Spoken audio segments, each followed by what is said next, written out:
Segundo, direção. O guerreiro que sabe ajustar a mira.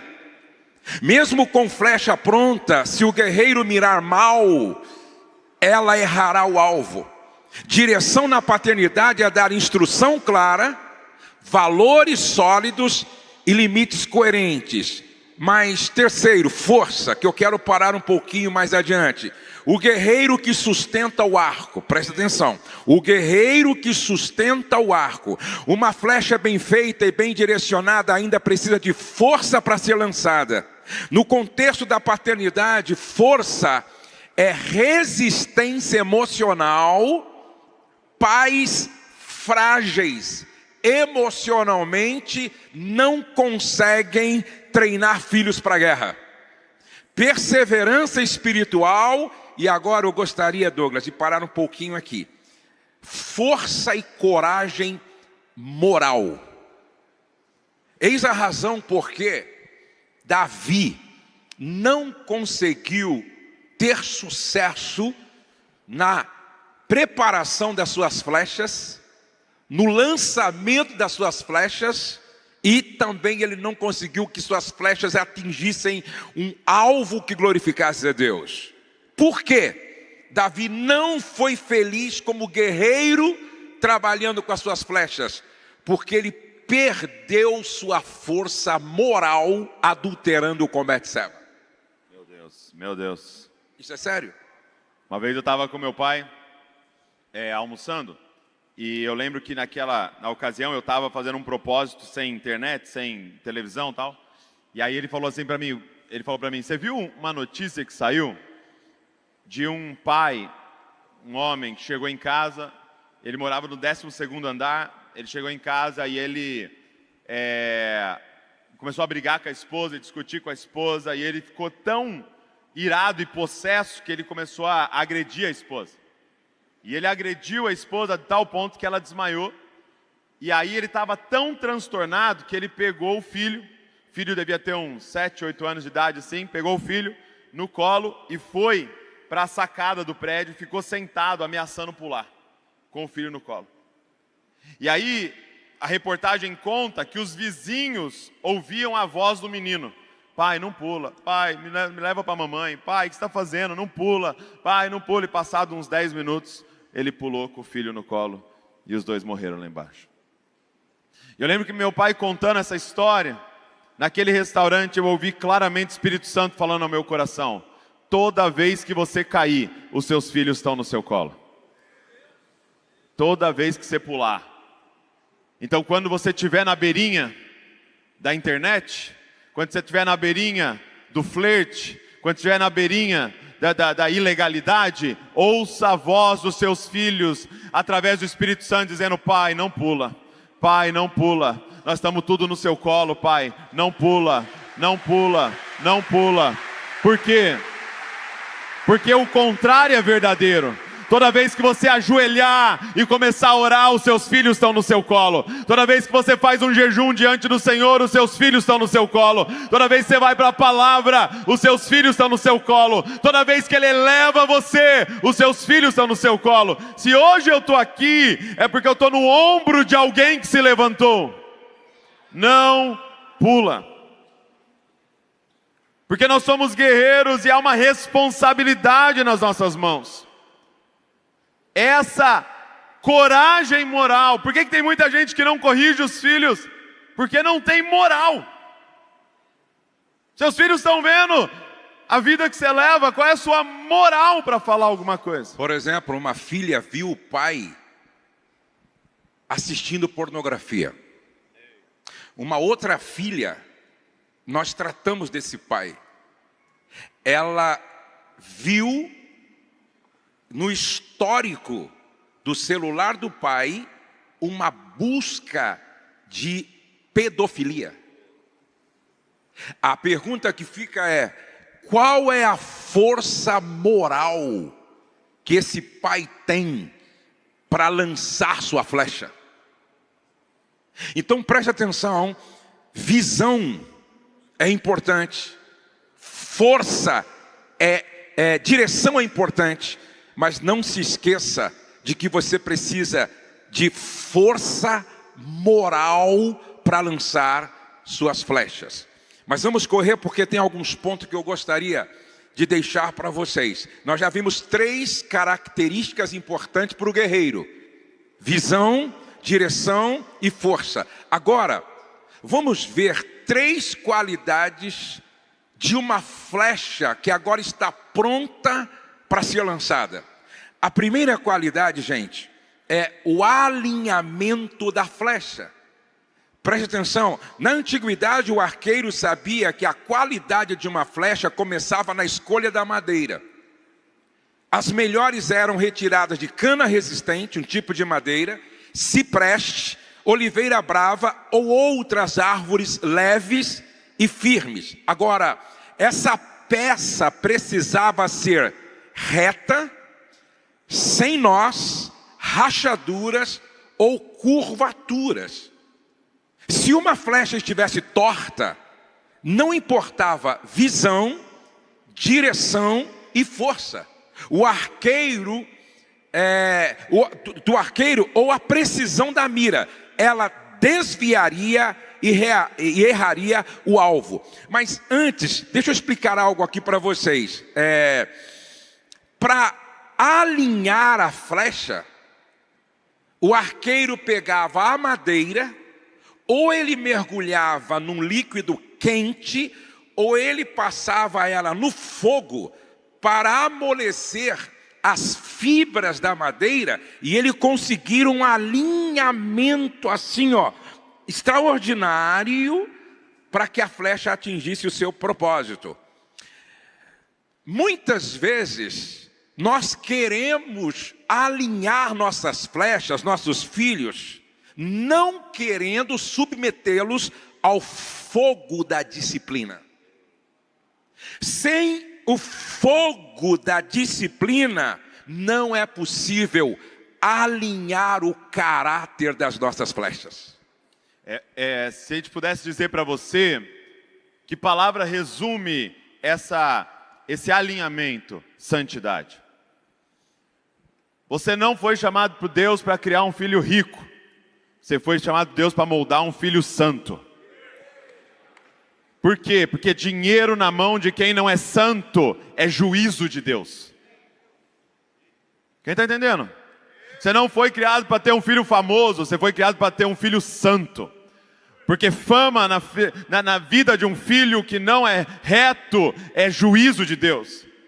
Então nosso papel é homens e mulheres retos diante de Deus. É isso que Deus quer da gente, na aljava, na preparação, é essa retidão, para que eles acertem o alvo, tendo muito dinheiro, tendo pouco dinheiro, tendo muita fama no anonimato, sendo um empresário, ou trabalhando, limpando uma casa, não importa, eles serão retos diante de Deus, eles vão acertar o alvo, e aí passa pela disciplina, por esse desconforto da disciplina, da correção. Eu lembro uma vez que, começo do ano, meus pais compraram o material escolar, né? E aí, as primeiras semanas ali, eu perdi todos os lápis de cor. Todos. Primeiras semanas de aula. Aí, minha mãe foi lá, falou com meu pai, tem que comprar os lápis de cor lá, ele perdeu todos. Aí meu pai chegou para mim e falou assim, seguinte, eu vou comprar outro. Se você perder, você vai ser disciplinado. Você vai apanhar. Aí eu falei, não, beleza. Aí ele comprou lá, né? Mais 12 lápis de cor, tal, caixinha de lápis de cor. Perdi todos de novo. Todos. Aí eu tô em casa lá, né? Falei, mãe, o professor tá reclamando lá que eu tô sem lápis de cor. A esperança que ela não falasse com o pai, né? Mas falou, né? E aí, dedo duro. E aí, lembro que eu tava tomando banho. Terminei o banho, abri a porta, ele estava na porta. Entra aí. Eu falei, que isso? Deixa eu pôr uma calça jeans, com moletom por baixo. Falei assim, vira aí. Aí ele pegou uma cinta, né, lógico, sem ira, violência, era correção. E ele me deu 12 cintadas, uma para cada cor. Amados, que alegria.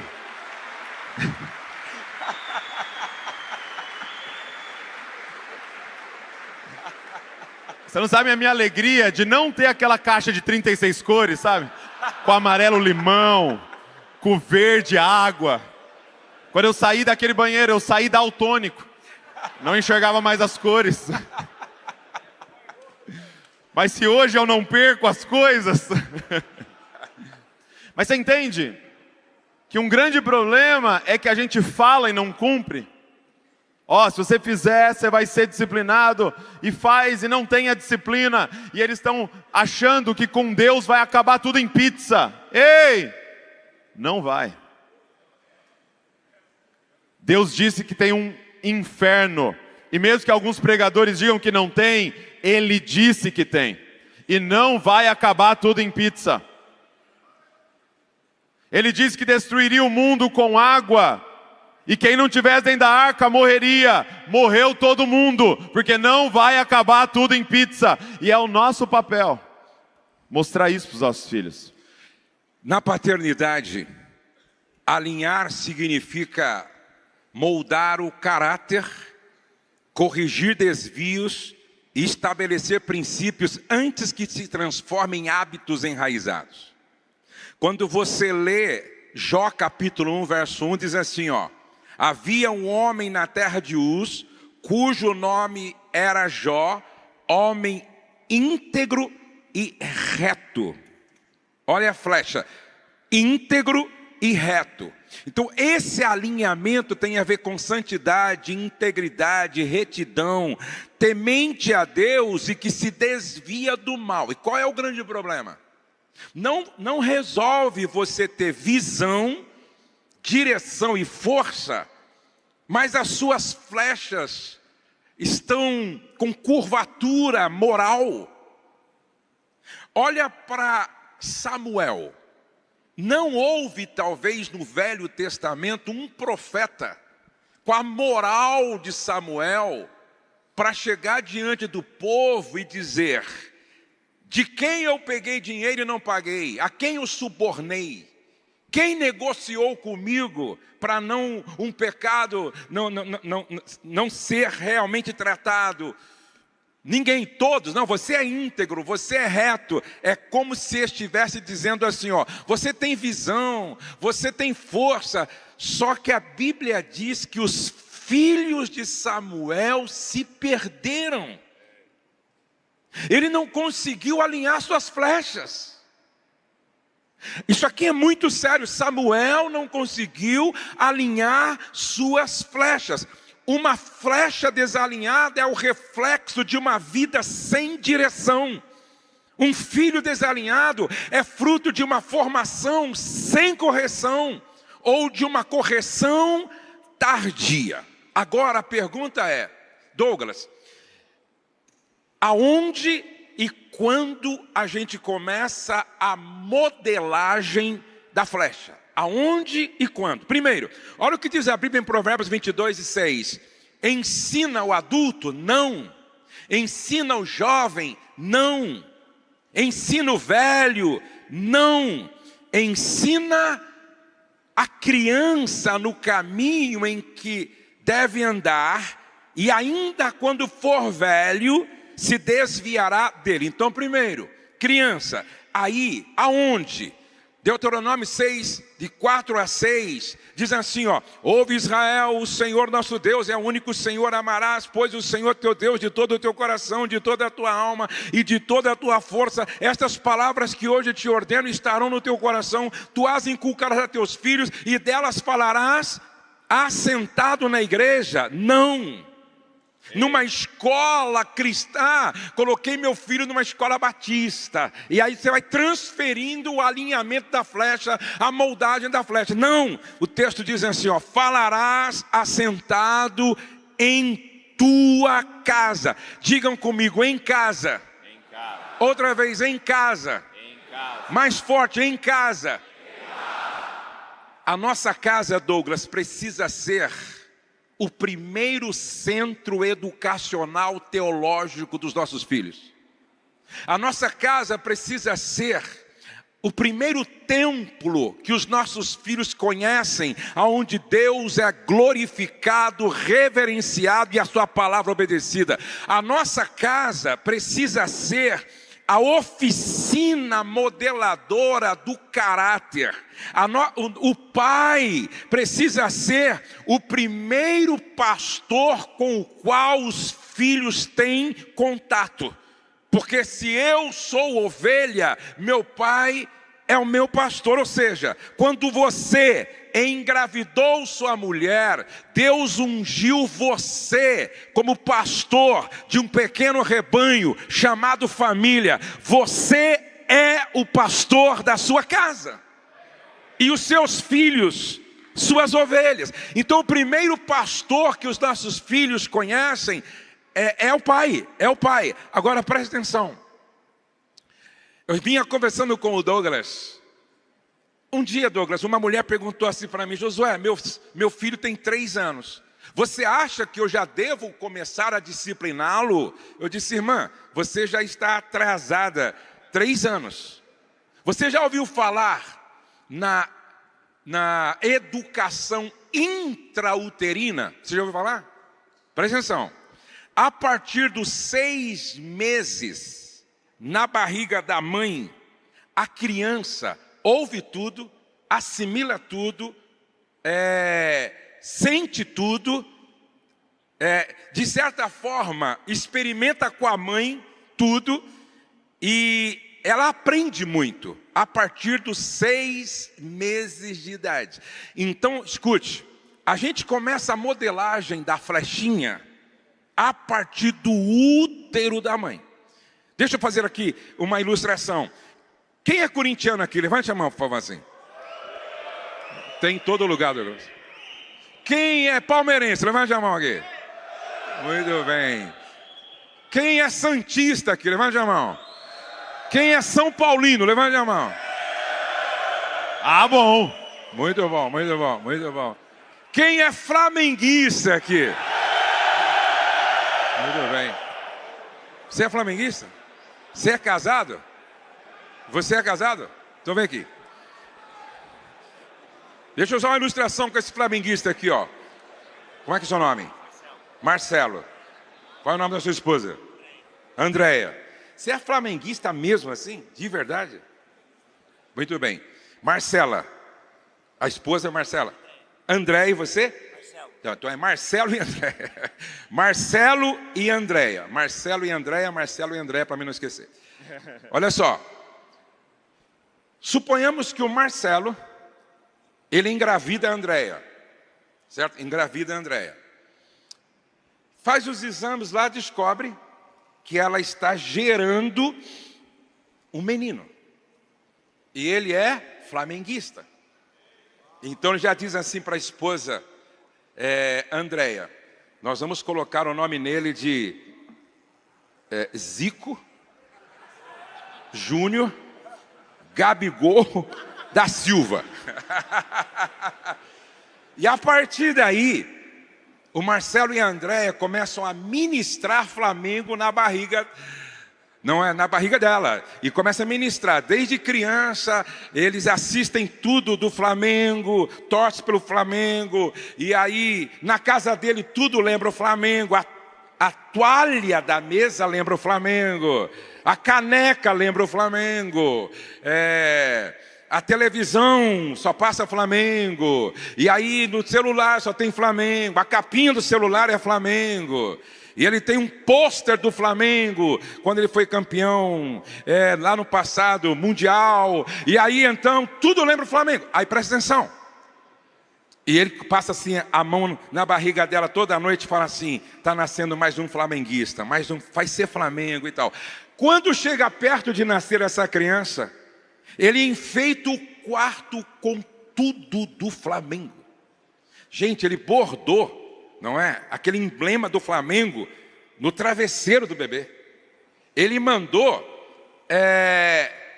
bordar o hino do Flamengo na coxa que vai no colchãozinho lá do berço, certo? Quando aí ela vai para o hospital. Quando ela volta do hospital, já vem com o boné do Flamengo. já vem com a camisetinha do Flamengo, short do Flamengo. Gente, ela vai celebrar. Aí meinha do Flamengo, tênisinho do Flamengo. Presta atenção. Quando entra em casa, gente, entra o som do hino do Flamengo. Uma vez Flamengo, sempre Flamengo, Flamengo até morrer. E aí quando vai servir a mamadeira, gente, é do Flamengo. Aí a chupeta, gente, é do Flamengo. Aí essa criança nasce, ela nasce e vai crescendo. Quando ela começa a falar, a primeira palavra que ela fala, Flamengo. Quando chega alguém e ela já está falando, para quem você torce, ele, Flamengo. Aí decora o nome de todo o time do Flamengo. E aí, gente, é Flamengo de manhã, Flamengo à tarde, Flamengo domingo, Flamengo no sábado, e Flamengo, e Flamengo, e Flamengo. E vai crescendo, e vai crescendo. E tudo na cozinha lembra o Flamengo. Aí eu pergunto, quando essa criança tiver com 12 anos, ela vai ser fluminense? Não. Vai ser vascaína? Não. Vai ser Botafogo? Não. Por quê? Porque você e a Andréia ministraram Flamengo desde o útero. É esse adulto que quando morre, cobrem o caixão com a bandeira do Flamengo e desce à sepultura ao som do hino do Flamengo. É isso que os muçulmanos fazem. É isso que os judeus fazem. Por isso que é muito difícil converter um muçulmano ao evangelho. É muito difícil convencer um judeu a ser cristão, porque é isso que eles fazem. Agora, como o Douglas lidera um movimento, seja uma cópia de Jesus, ele vai ensinar para a gente como é que modela, então, uma cópia de Jesus desde a barriga da mãe. Obrigado, viu? Obrigado. Vamos aplaudir o Senhor pela vida.